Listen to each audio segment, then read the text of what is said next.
Hello, and welcome to my Week 5 presentation on Mi Folleto. Welcome to Spain.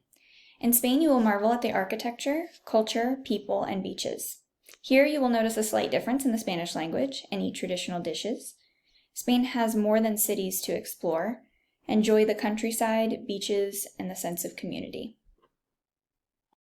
Bienvenido a España by Peyton Bean. First, we will talk about platos tradicionales. Tienen que probar la paella. A todas gustará la paella. Esta comida está muy bien. La cultura.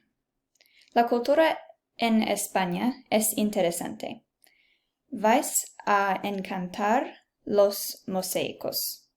Tienen que experimentar la cultura.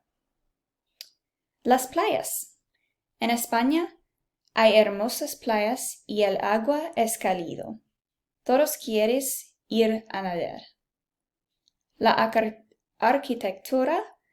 Hay hermosos edificios. Tenéis que visitar la Sagrada Familia porque es famoso.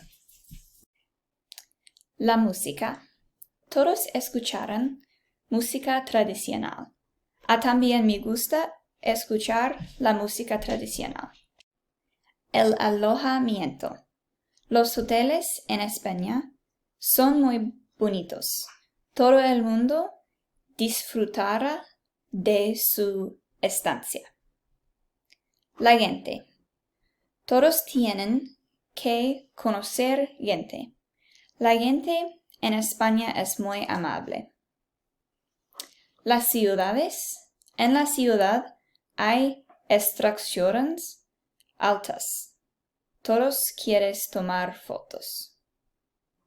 Más información. Todos deben hablar con la recepción.